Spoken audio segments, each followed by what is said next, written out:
Okay. Hello, it's Joey from the MakeCode team here at JWonder on the forums. We got another live stream today. I'll let everybody else go through now. Hi, I'm Richard. I'm at Richard on the MakeCode forums. I'm Daryl. I'm at Darzu on the MakeCode forums. I'm Shannon. I'm at Shakao on the MakeCode forums. We have a lot of discussion about the order in which to introduce ourselves so that we don't jump on top of each other. We're still working. We need to Sometimes it works better than other times. Yeah. Okay. So we got our same game we had from yesterday here. I'll just change it to 8th stream, if I can spell. I'm missing a letter there, I think. No, I'm not. Okay. And we're going to just play it for a second. And yesterday, what do we add? Anybody wants to jump in? We added the hummingbird. Yeah. And I think it's right there. And I'm misclicking it already. Well, we added our hummingbird, multiple lives, and we are ready to play. So we have a lot more on our to-do list for now. And if we zoom in there, we have multiple lives handled. And we have a few more things we can fill in here. So yesterday we didn't do the woodpecker, but we did the hummingbird. So you can give that a plus. We've already done power-up items. Those are the lives. Right. Destroying obstacles, different types of birds. We've done that one. And so we should be able to move on to other things now. I was thinking we can take a look at ramping up the difficulty today. If that sounds good. Yeah. Okay. So what are some ways that we can make it less difficult to start? We could try and make the holes a little bit wider to start, maybe? So let's talk about the things that we can change in this game. Like, what do we have control over, and what are the things that kind of create the difficulty? So we have the gates. We have like the size of the gate. We have like the gravity level and the speed that you jump at. Mm-hmm. And we have the spacing of the gates too. Mm-hmm. So I guess we could tweak any one of those to try and make the difficulty a little different. We were already doing stuff with the gravity for the hummingbird, so maybe we'll focus on the gates. Yeah. So let's see. The two things we said about tweaking the gates were how wide the hole is and how far spread out they are, right? Mm-hmm. Okay. Let's go over to the part where we make the gates over here and look at them. So right now we have our 4 different types of gates. The ones that are at the very top right here, and then the one that's a little bit more right here, and they go down. So each of these is just a different set of images, right? So what you're saying is there's 4 different places where the gap can appear for the gate. Yes. And the way that we're doing that is by setting the position of the different sprites so that they match up with the height of the gate. So this one's a very tall gate. So if it's placed at the bottom, it will go up very high into the screen. Does that make sense? Okay. And then down here, we have a very small gate that just will go a little bit into the screen. Okay. And we're setting their position way down here at the bottom. And we're saying set projectile top to 0. And set projectile bottom to screen height. So the bottom one will be placed down here with the bottom there, and the top one will be placed up there. So I know we talked about this on an earlier stream, but why are we using projectiles here? Projectiles give us a lot of benefits here in that they have an easy way to set the velocity right away. When they go off screen, they get destroyed, which is very helpful for the physics engine, and if we play it on a little device, it will help a lot. Maybe not on my computer because it's a little bit faster than the small devices we run on, but it's helpful there. Is there anything else you were thinking of off that? Nope. That sounds good. Yep. So basically the projectile sets the auto destroy flag, which would give us that behavior of when it goes off screen, they get destroyed. Yeah. Okay. So if we go over here, we can see the position they start off at. An easy way to make the thing the hole a little bit larger to start with would probably just be to change the positionings that they start with over time. So maybe if we started off so that it shows up a little bit off screen, like 15 pixels in each direction, and then every time we make one, we make it a little bit closer and together. Until you hit the sort of maximum.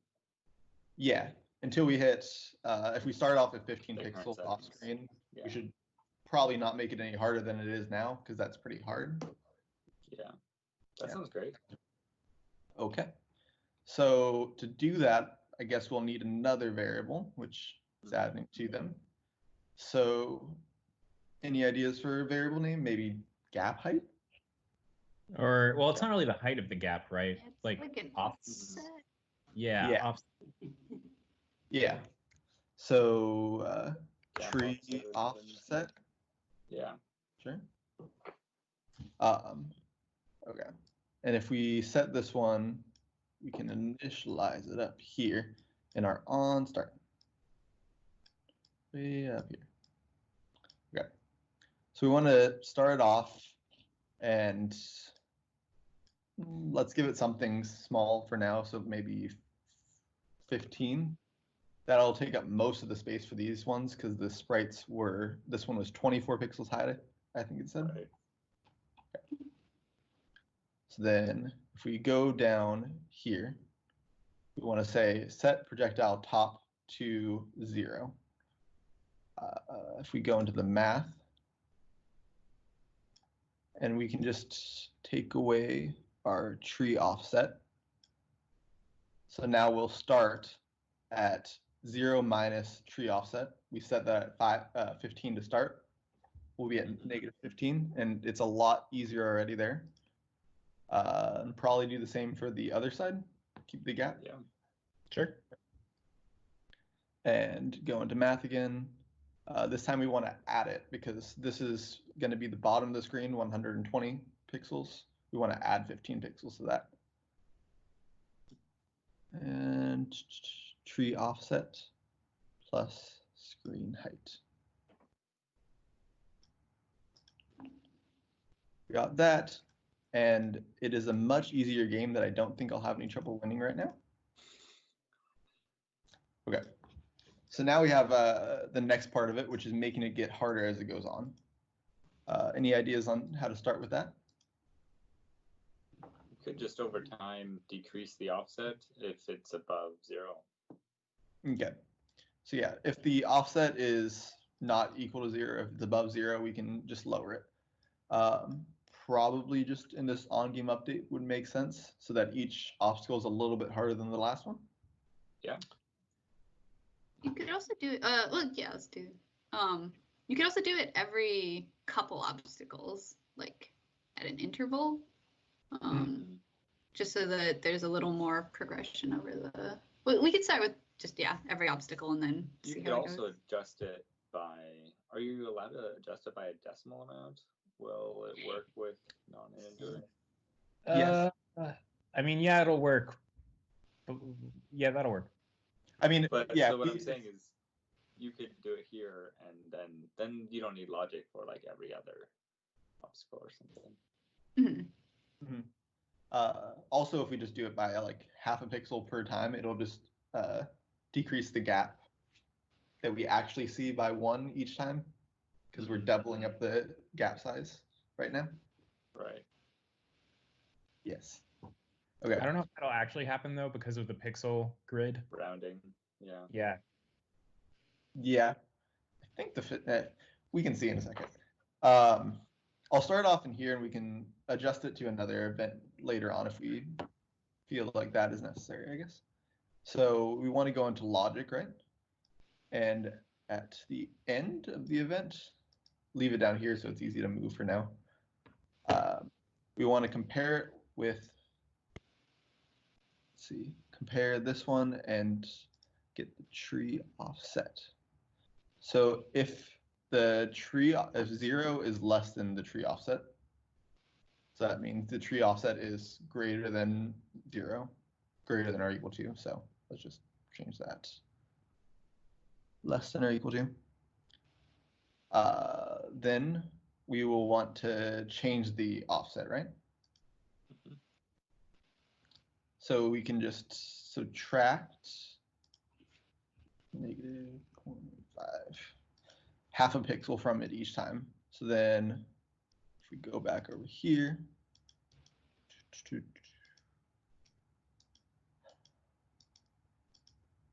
this is a lot more stressful when somebody's watching. You're getting smaller, I think. Yeah, I think you can see it. I mean, it should be, so it'll be at 30 that it'll be back to normal, right? Yeah. Yeah, so just keep going until you get 30. At this point, we're like halfway there. Maybe it is a bit slow of growth, though. I guess we could speed it up, or everyone. I think we're about, yeah, this is like regular. Mm-hmm. Oh, go just a little bit beyond 30 though, because I have a theory about a small bug we're gonna see. I think we already are. Yeah, we are. Yeah. I don't actually see the bug that I'm floating point there. Well, I think you actually don't want less than or equal. I think you just want the less than sign, because it's saying if it's 0, then subtract something, so it goes a little bit negative, which I don't think I want. That sounds right. One sec. Okay. It is hard to put this down, but I know that this one can go on forever with the hummingbird right now, because I've played this one before and I got 50. So I'm just gonna let it. No. I'm just gonna let it a little. Yeah. So let's think about that one. If 0 is less than or equal to tree offset, then we want to change it by -5.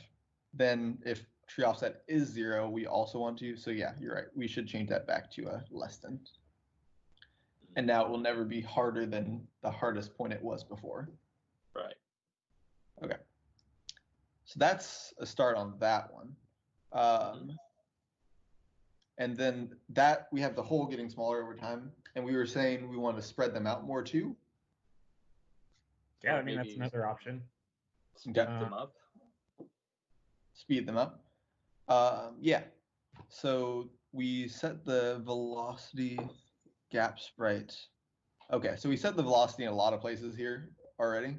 So we set it -45 here for the bottom projectile, -45 here for the top projectile, and then this -45 is for that little gap sprite that we use to detect points. Yeah. So these are two different things, right? The speed of the projectile and also the space between them. Yes. Mm-hmm. Yes. So I guess we do have a little bit more stuff to play around with. Interesting. So do have a question. If we put a variable in here, will this actually do what we want to spread them out more? I guess if we're going for the spreading them out? No, I don't think it will, right? No. We should really go in and make that a field instead of a input. We'll talk about this later. Yeah. It should, yeah, that would be very nice. For now, we can work around that though with a forever loop probably, right? So we can, let's work on changing this one. Dynamically adjust the spacing. Yeah, so to adjust the spacing, we need to change how often they are made, right? We need to make it so over time it goes from like every 3 seconds, it makes a different whole pair of trees for you to go through. I guess, do we have any explanation on how the trees come from the top? I like to imagine that there's a lumberjack who is holding 2 axes and slices through the tree, and we're seeing the moment in time before the top part falls down to hit the bottom part. And that's how the whole situation works. Maybe we can play as the lumberjack. Ooh, player 2 can play as the lumberjack at some point. Okay. So yeah, we need to change the time between each set of gaps and trees and things. But if we put a variable in here, that won't actually work right now because this one gets set right at the beginning of the game and it never changes the time between when they would spawn if we actually put a variable in there. So instead, what we can do is we can use a forever loop. So when would you want to use a forever loop, and when would you want to use an on-game update interval loop? So with a forever loop, it runs the same sort of way. It will run in the game update, but it will run each frame sort of like the on-game update. Yeah, what's the difference between those two? Went crazy. But this one will stop the game when you put something in there. So if I put a pause in here, for example,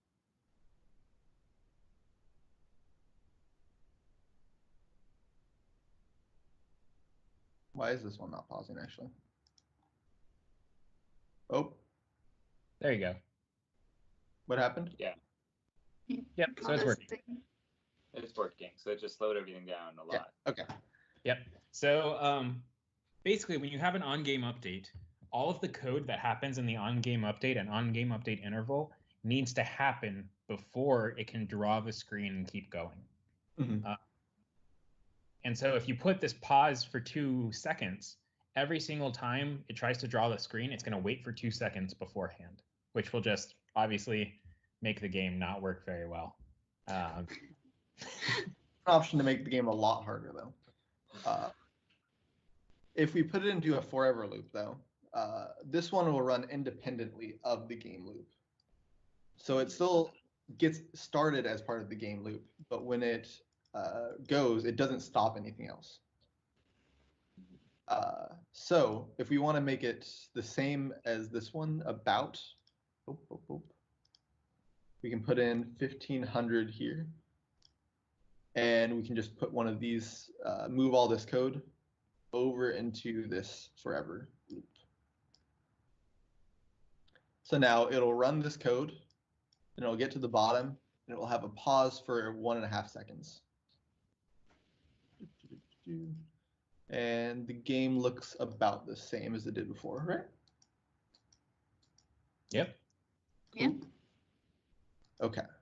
I'm gonna let that one fall again.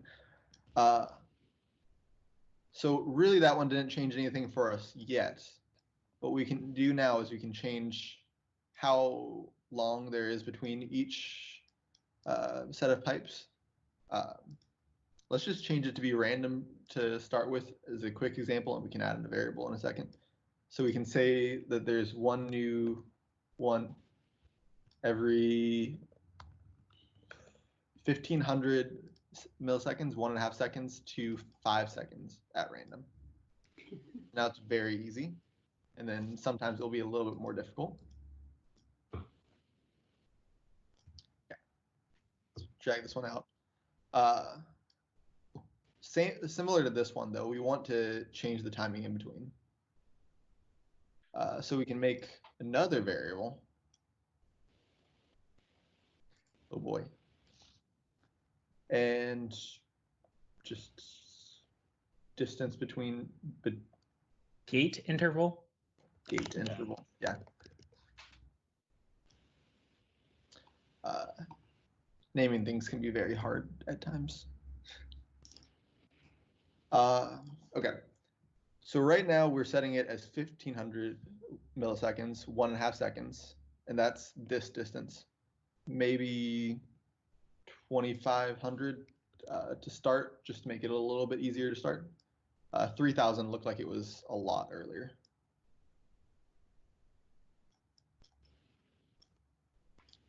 Okay. Gate interval.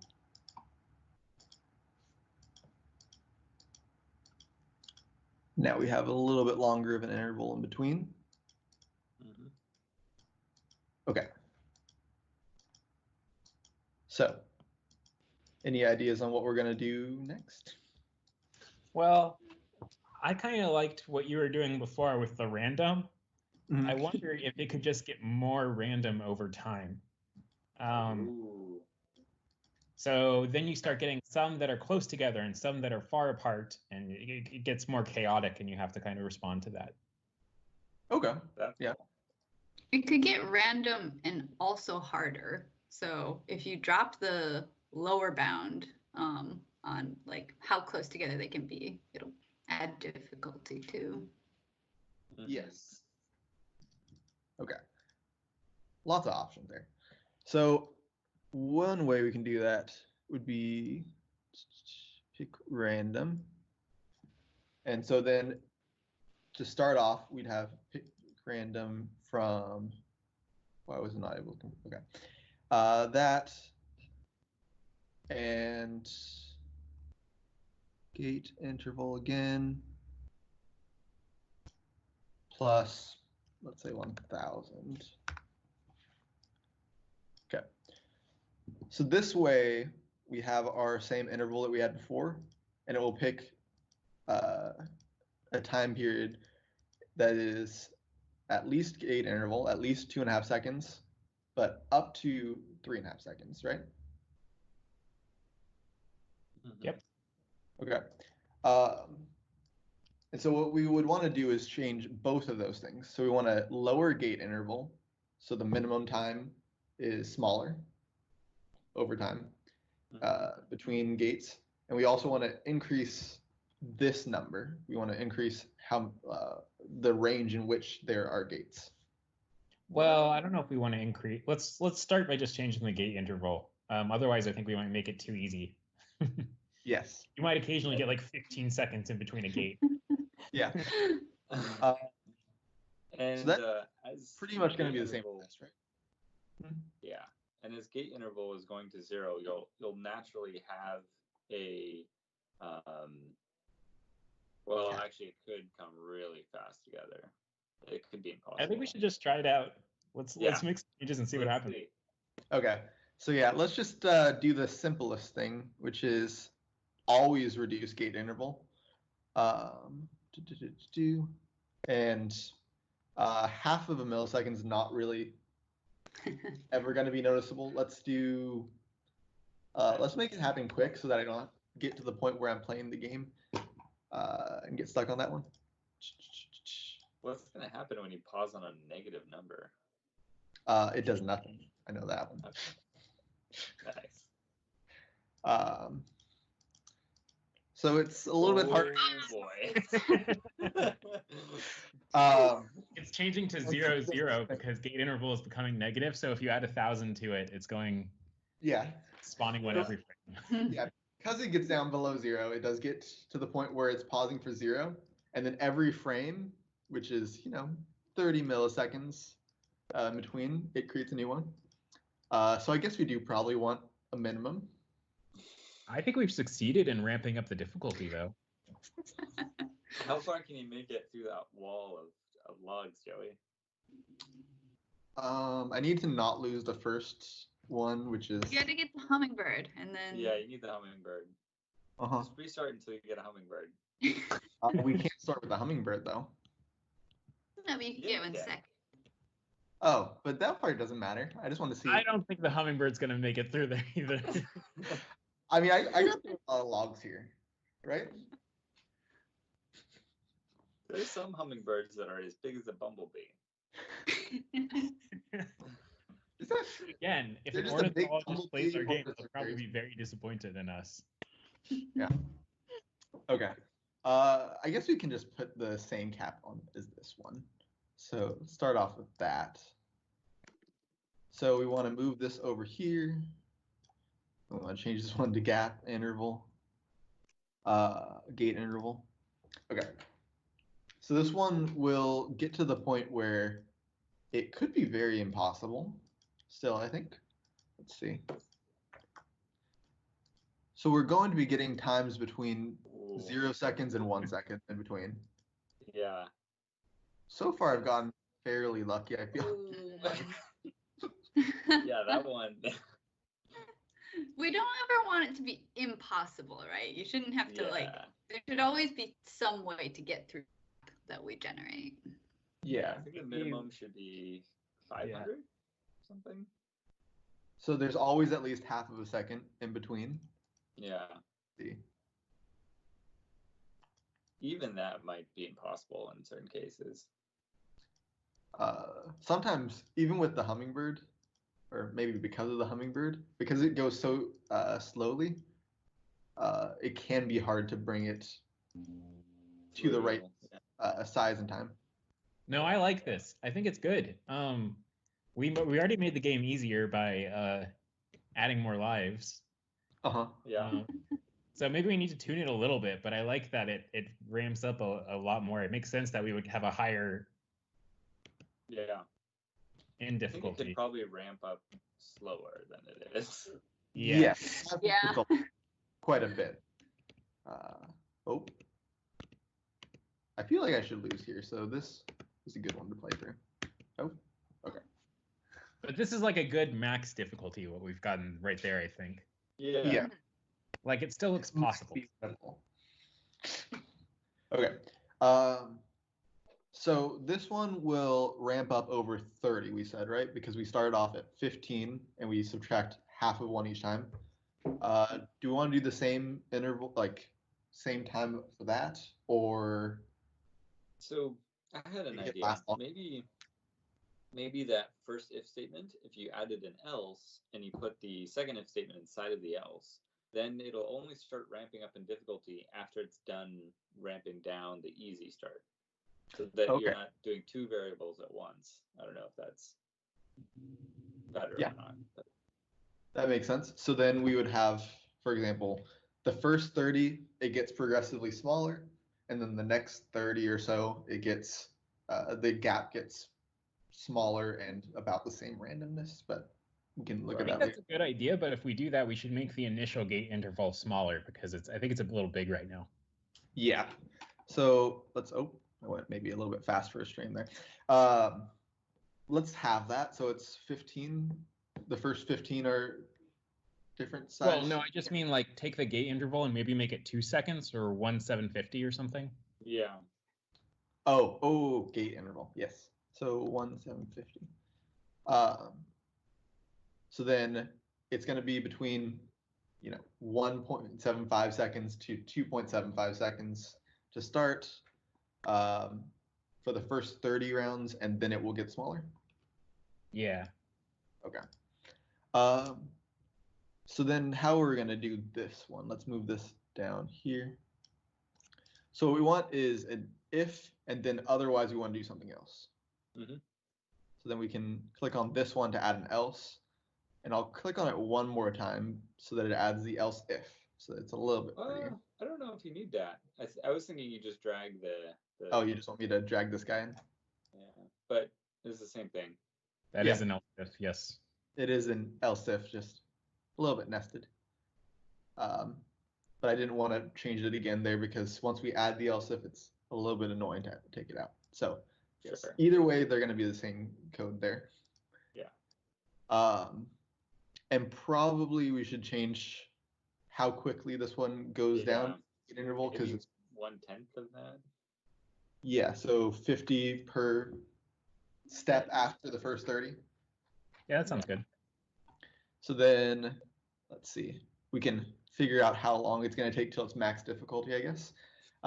This one takes 30 to ramp up, right? Yeah. Because it's 15 and you're taking away half of one each time. And then this one, we're going down to 500 and we're starting out at 1750. So that's 1250. Yeah. So it's going to be 25 rounds after that? Yeah, that sounds right. Right? 1250 right. Divided by 50. Man, you're faster than my calculator skills. That was some good mental math, Joey. I'm proud of myself for this. Let's see. I do see a comment. Let's see. I'm not loving the number of blocks in the forever loop. Time to start using some procedures to break up things conceptually. I do like that idea a lot, actually. So what are the things that we are doing in here? We pick the gap and we pick the images for that. It would be very helpful if we had return values right now. We create the gap image. One thing we could do is just take all of the gate spawning stuff and then all of the difficulty stuff and then just have those in two different things. Yes, that's a good idea. So the difficulty stuff is going to be this part right now, right? Yes, and the pause probably. You could probably include that in there. Yes. We could. It feels weird to separate the pause from the forever loop, though. That was why. That's why I felt a little weird. Technically, our forever loop is like a fake on game update. Yeah. Well, we could just take the spawn gate stuff and then leave everything else in the forever. Yeah. Okay. So just the spot, create the gates and all that, and then we will leave this part here as the forever. Yeah. Okay. That's easy enough. Let's find some space. So we're going to create a function. And this one is spawn gate. Okay. Do we need any parameters for this one? Let's see, we don't need a name. We don't need anything for that. So we should just be good with this. Oh, wow. That put me at the top there. I was confused there. Down here. Okay. So we said we want to take everything from way up here down to this guy and put it in there. Mm-hmm. Okay. I'm just going to pull this one out for a moment. This all the way in here. And okay. Okay. So are we done? I need to call the function. Yeah, we have to actually make the gate still. Put that in there. Oop. And maybe we could still break this one up a little bit more. Yeah. I think because it's named now, you've already gotten a lot more clarity. I don't think we need to overdo it. Tom says things. Okay. This suggestion was Also, made by like, code viewer Tom. Oh, yes. Okay, so we have our spawn gate here. We could move this into another function, but for now, I think that one's probably fine. We can take a look at that one later if we need to, or maybe if we switch to JavaScript eventually. Okay. Can we play through to see our full difficulty ramp? I don't think we've done the whole thing yet. Okay, That is not good enough to give get your through. best effort. All right. Okay, That's so that's one.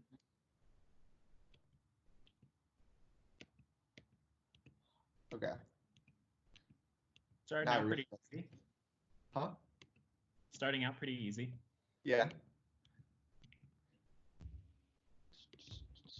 You didn't start with any hummingbirds, which is unfortunate. And I still don't have any. Yeah. Mm-hmm. You remember, we get new eggs every 10 points, so By the time we're done, it's going to be a lot. On our way to 6. Oop. Oh no. I wasn't paying attention there. I was looking at my other screen. That's how I'm going to lose this one. Well, the other screen is where I have my the mixer like preview on, so I can like read the comments. It's a little bit of a bad idea to have open. Okay. Okay, they're definitely getting closer together. Yeah. Yeah. We could also do something that's like where you get gates that are vertically further apart from where you are. Oh, okay. So make it like antagonistic gate spawning. Yeah, like it forces you to have to do bigger. But that can be a stretch. Oh.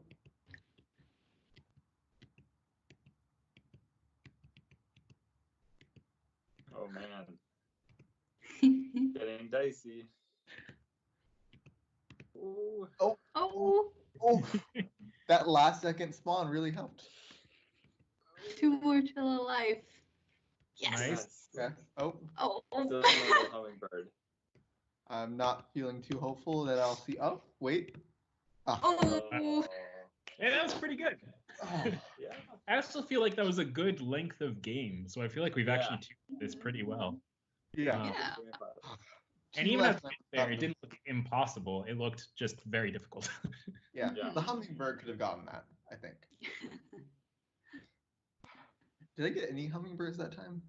No, I think it's I only don't think 20% so. to get a hummingbird. So Yeah. They're rare. Okay, yeah. Okay, so we have the difficulty ramp. Was there anything else we wanted to look at for, well, I guess film this real quick. So we have not destroying obstacle, ramp up the difficulty. I would say that is succeed. Destroying obstacles, fine. Different environments and biomes. That seems like a lot of drawing, and that's my least. What about multiplayer? Skill? Huh? What about multiplayer? Multiplayer. Ooh. I think that's a topic for a whole stream. Yeah. Well, maybe we can brainstorm it a little bit. What would it look like? Well, so I've had two thoughts on this. I was thinking about it the other day. One, we could just have two ducks, two players, each containing a duck. Whoever gets the longest wins, right? Yeah. And then the other option is one person is the duck, one person controls the gates. That's the double. Yeah. Yeah. So you press like the A button to spawn another gate, or you could control how far apart or how close together they are. Yeah. Or we have 4 gates and 4 directions on the D-pad. Each direction could be a different location gate, and the bird is just on A or B. Sure. Let's see. So we could do that. And you're limited by, like, a gate becomes available at the moment when it would normally always spawn. So you can hold on to a gate for a little bit longer, or you can, spawn it as quick as you can. Let's see. So that one sounds reasonable. If we want to do it real quick, we could just brainstorm how we would do that. Right now, we're picking the gate randomly, right? So we're saying random 0 to 3. So it sounds like all we would need to do for that. So quick question before we dive into that, which is that it then becomes a game you couldn't play single player, I think. Yes. Yeah. Which is why I would rather do this as its own stream, so that we can kind of fork the two. Sure. Yeah. That makes sense for sure. Or we can make it. We can talk about that one later, because we could make it work both ways, but it's more complicated. I have a lot more if statements. Yeah. So I think that's probably about all I had for now. We could add an environment, but I would rather leave that up to Shannon because she'd make something pretty. I don't want to make a little snow environment that's just a white background. Daryl's hatching bird is the best visual element in this game. So I guess that is fair. I want to leave it up to any of you because I've been impressed by all of your guys' art. And the only thing that I'm happy with that I've made is that little balloon game. I forget what I called it. The balloon one on the home screen that I made. I like that one. We could add a balloon to the bird, and then, like Richard was saying, that reverses the gravity. That is also a fun one. That would be another bird, though, right? Or would it be a balloon that comes from the right and it collides with you, and then you have to avoid it? Yeah, like another obstacle. Oh, no, it could be a penguin with a balloon.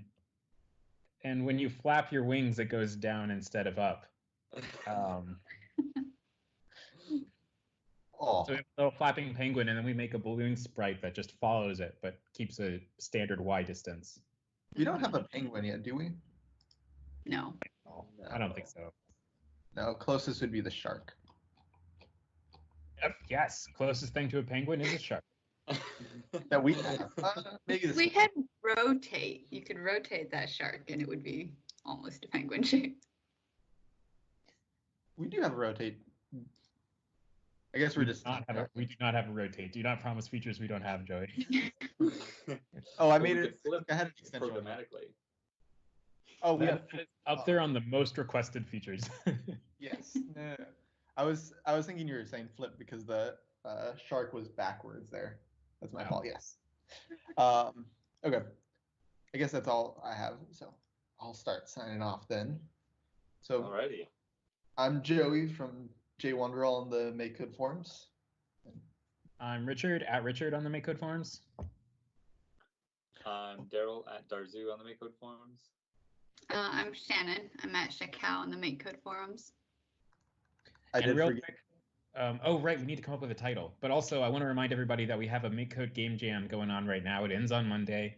The theme is one room. Submit your games. I'm already nagging everybody on the team to submit theirs, so we should hopefully get a bunch of good examples out of this, and it should be a lot of fun. And we're going to be doing more of these in the future, so look forward to that, even if you can't make it for this one. So sorry to interrupt you, Joey. Let's get back to naming our stream, as is the interesting tradition. Could be Bert. So if you do want a Fast and Furious name, this is one that could work, I think, right? Because it's getting harder. You could do Too Fast, Too Furious. We could. That's probably not a good idea. That's the title of our critically acclaimed cat jumper video series, please. That's true. So you have to. Furious. We could call it Falling Duck Gumption, because you have to keep. What about Falling Duck 2, Gumption? I think we need the extra colon between there, but yeah. Oh wait, and we can't call it Falling Duck. It's Falling Bird, right? Yes, it is Falling Bird. Yeah. Mm-hmm. Yes. Okay. Okay. Well, I think we're good then. We already said our goodbyes. All right. See you guys all tomorrow. See ya.